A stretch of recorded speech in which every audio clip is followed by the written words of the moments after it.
बिरामी छाने हामीलाई जेल हाल्ने हामीलाई बचाउने कन्ते बिरामी छाने के भयो त मलाई त्यो धेरै बोले के कहाँ गएर भन्नु लाने एक अब सिंगल खेलौँ हवस् खेलौँ के हो त त्यो 12 भाइ मध्येको म छु म डीबी पर्दा पनि डकुमेन्ट पुग्दा पनि अमेरिका नगएको मान्छे किन जानु भएन मेरो डकुमेन्ट सब पुगेको थियो तर मलाई इन्टरभलमा फालियो केमा फालियो इन्टरभल त्यही भएर फालियो फाल्ने इन्टरभ्यूमा हो जेसिकस फालिसकेपछि बाल ओके मतलबै भएन नि भनेका बान हो तिमीहरूको नेता रविलाई चाहिँ नि भारतमा रातो कार्पेटमा हैन भव्य स्वागत गर्यो भन्दै फोटो भिडियोहरू सेयर नगर त तिमीहरूको नेता भन्दा त हाम्रो प्रचण्ड नेतालाई यसरी स्वागत गर्थे भारतमा हेर अरे हाम्रो दाइ कहाँबाट आउनु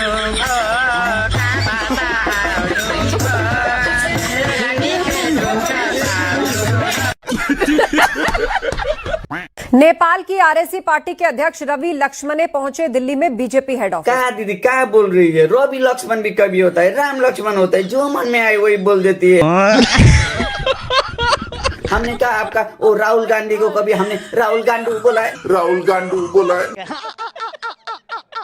उहाँ पहिला पत्रकार हुनुहुन्थ्यो क्या राजीव खत्री, अहिले नेता हुनु भएको छ रे। पत्रकार नेता भएका पत्रकार गर्ने मान्छेले पत्रकारिता गर्नुस् न, त्यो गर्नु राम्रो छ। पत्रकारले देश बनाउन सक्दैन क्या?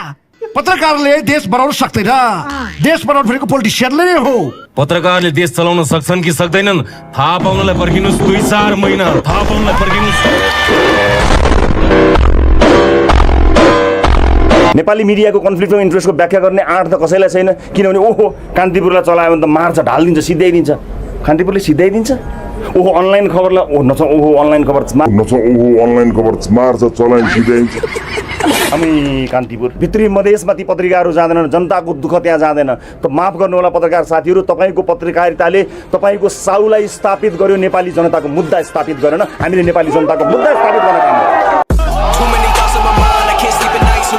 प्रधानमन्त्री र मेरो बिचमा भएको कुरा, प्रधानमन्त्री त्यही हुनुहुन्छ, म यहीँ छु। प्रधानमन्त्रीले बोल्नु भएको छैन, मैले बोलेको छैन, मिडियामा आइसक्यो। प्रधानमन्त्री र रवि बीच भौतिक पूर्वाधार दिने मन्त्रालय जानेको आयो। कसले लेख्नु भएको छ त्यो? लाज लाग्दैन तपाईँहरूलाई?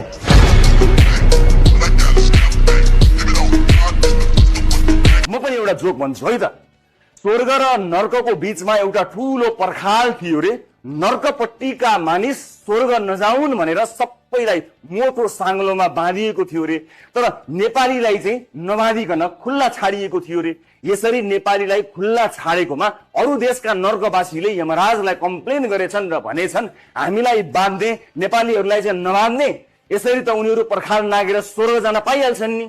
जवाफमा यमराजले भनेछन् हे अन्य देशका प्यारा नर्कवासी हो, नेपालीहरूलाई बाँध्नै पर्दैन। एउटा नेपालीले पर्खाल चढ्न खोज्यो भने अर्को नेपालीले सहन्छ, त्यसलाई फुट तानेर झार्छ, त्यसको खुट्टा फेरि अर्कोले तान्छ। किन बाँध्नु पर्यो? बालेन्द्र शाह 5 वर्षकै लागि हो कि आधा कार्यकाल त्यो आइराखेको छ? के हो खासमा? कहाँबाट आयो त्यो? तपाईँले आफैले मनबाट सोच्नु भयो होला, कहीँबाट आएको छैन। फर्स्ट टाइम सुन्दैछु। कतिपयले टिप्पणी गरेका छन्। तपाईँले गरेर सुने, मैले अन्त सुने। पटक सदनमा मौका पाएँ भने नेपाली काङ्ग्रेसलाई पढाउने इच्छा छ। 9 मिनेट 18 सेकेन्ड खुब पढाउनु भयो ट्युसन। 9 मिनेट 18 सेकेन्डमा मुख्य विद्यार्थी नै फेल भयो। रमेश लेखक, तपाईँले मलाई स्टन्ट गर्नुभयो भन्ने जस्तो कुरा गर्नुभयो। बाँसबारीको जग्गा फिर्ता ल्याउने कुरा स्टन्ट भएछ भने यस्तै स्टन्ट म तपाईँबाट अपेक्षा गर्छु। सुदन गुरुङको नागरिकता चेक गर्नु पर्यो भनेर भनेको पनि मैले सुनेको थिएँ। नागरिकता मात्र किन, सुदन गुरुङको छाती पनि चिरेर चेक गरे हुन्छ। त्यहाँ नेपाल र नेपाली नरहे नेपाल, नरहे नेपाली, नेपाल रहे नरहे खोइ के भन्छ नि। कैसे लोग रहते हैं यार यहाँ। देश चलाउने हो भने चुनाव लड्न आउनुहोस्। चितवन 2 मा मसँग चुनाव लड्न आउनुहोस्। कैलाश खिरवा आउने हो कि रामेश्वर थापा आउने हो कि अमित ढकाल आउने हो कि शिव गाउँले आउने हो कि को आउने हो, चुनाव लड्न आउनुहोस्। देश तपाईँले चलाउने होइन, तपाईँले आफ्नो मिडिया चलाउने हो। बात त सही है। अब बिहानदेखि बेलुकासम्म गृहमन्त्री रविलाई दिने, गृह जनता जान्न चाहन्छ ऋषि धवलाजीको कुरा के गर्नु? कहिले काहीँ छ नि यो जोकर भएन भने सर्कस चल्दैन भनेर छोड्दै चाहिँ हुन्छ मलाई। मेरा पुराना भिडियोहरू हालेर ओहो यसो भन्नुहुन्थ्यो त पहिला भगवान्जीले भन्नुहुन्छ, ए यसो गर्नुहुन्छ। अवैध रूपमा लाइसेन्स नलिएका क्रसरहरूलाई बन्द गर्ने निर्णय भयो। मापदण्ड नपुगेकाहरूलाई मापदण्डमा पनि समस्या छ सच्याएर सर्टेन टाइमभित्र गर्ने निर्णय भयो। एउटा भनेर अर्को चलाएकाहरूलाई पनि चल्न नदिने निर्णय भयो। निर्णय भएको त यही हो। तर 12 भाइ पत्रकारलाई त यो पत्दैन नि। उनलाई त चक्क बसेर जाँड खाँदै यसलाई ठोक्ने हैन त भनेर। भाइहरुका सबै मिल्नुस्, एउटा दल बनाएर चुनाव लड्नुस्, अल भर्सेस वान, घन्टी भर्सेस अल।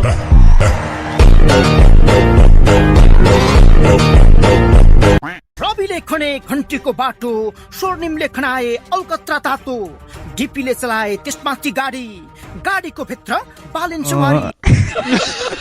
कतिवटा थिए XYZ नेपालमा खै थिए कि छैन नि अब कस्तो भन्न नमिल्ने कुरा सोध्नुहुन्छ नि तपाईले अघि त्यत्रो फकाए त्यत्रो बाल्टीमा घुमाए के खाने अहिले कतिजना छन् अहिले कतिजना छन् कति भन्दैन 0 अहिले छैनन् कोही नै छैनन् खाली हो खाली एक्लै केही भएर अहिले तपाईँ हिँड्दा नत्र अहिले कति फोन आउँथ्यो होला मलाई ल हेर्नुहोस् पुरै भ्रष्टाचार फाल्ने हो पुरै भ्रष्टाचार फाल्ने हो पुरै नेता फाल्ने हो यिनलाई प्रतिपक्षमा भन्न राख्ने हो ल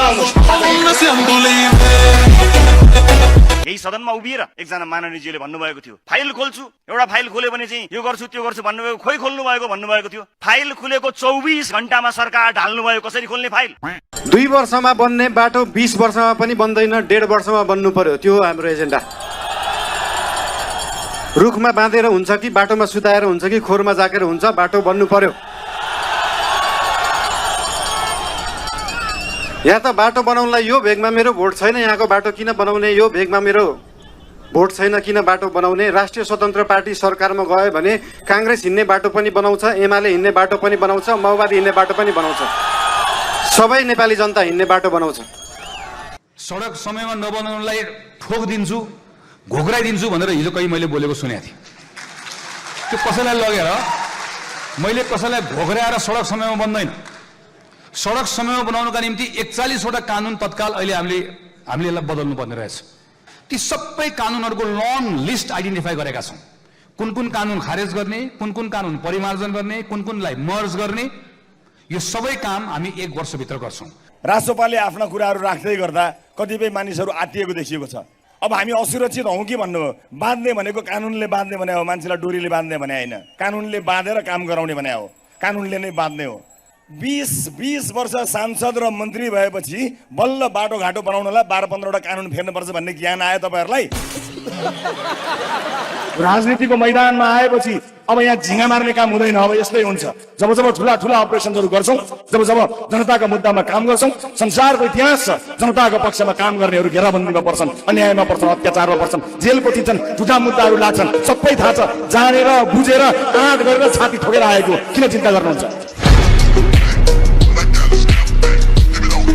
100 जना युवाहरूलाई फ्री टिकटमा यो देशमा रोजगारी दिन विदेशका गल्ली गल्लीमा स्टिकर टाँस्ने छ नेपाल फर्किने अभियान चलाउनै पर्दैन टिकट काट्नै आउने के को अभियान बायो एयर टिकट बन्द भएको छ र कसैसँग नडराइकन अगाडि बढ्छौं आउने चुनावमा राष्ट्रिय स्वतन्त्र पार्टीले सरकार बनाउने गरी अब प्रधानमन्त्री हैन प्रधानमन्त्री हुने गरी काम गर्न अघि लागि परेको छ आज तपाईहरु 2 जना साथीहरु कुरा गर्दै थिए एकले सोध्यो यार तैले तेरी प्रेमिकालाई रक्सी खान छोड भनेर उसले भनिन् छोडिदिस चुरोट पिउन छोड भनेर भनिन् उनले छोडिदिस खैनी गुटखा खान छोड भनिन् छोडिदिस जुवातास छोड भनिन् छोडिदिस सारा नराम्रा बानी उनले भनिन् र छोडिदिस तर लास्टमा उनैलाई चाहिँ फेरि किन छोडिदिस जवाफमा अर्को साथीले भन्यो यार म त यति असल र राम्रो मान्छे भइसकेपछि उ भन्दा असल र राम्री नै पाउँछु होला कि भनेर उसले नै छोडिदिए धनाढ्य भन्दा धनाढ्य व्यापारीहरूले हजुर एउटा पिएसओ चाहिँ मलाई राख्दिनु पर्यो भनेर मलाई फोन गर्छन् एउटा पिएसओ त्यत्रो धन सम्पत्ति कमाएको छ एउटा प्राइभेट सेक्युरिटी राख्न सक्दैन म दिन्छु ट्राफिक लाइटमा मन्त्री गृहमन्त्री कुनै गृहमन्त्री ट्राफिक लाइटमा जनता सँगसँगै जाममा बसेको आफ्नो पछाडिको सेक्युरिटी मलाई चाहिँदैन भनेर हालेको इन्सपेक्टरको हटाएर सही असही साइडलाई राखेर गएको सुन्नु देख्नु भएको छ किन देख्नुहुन्थ्यो तपाईँ त तपाईँहरूको त दुश्मन नै एउटा रवि लामिछाने भन्ने आएको छ तपाईँको त भाग त त्यसले खाइदियो नि सिध्याइदियो तपाईँलाई यति लखेटे मलाई यति लखेटे लखेट्दा मलाई यिनीहरूले यो देशको उपप्रधान त गृहमन्त्री बनाए अझै लखेट्दैछन् अब के बनाउलान्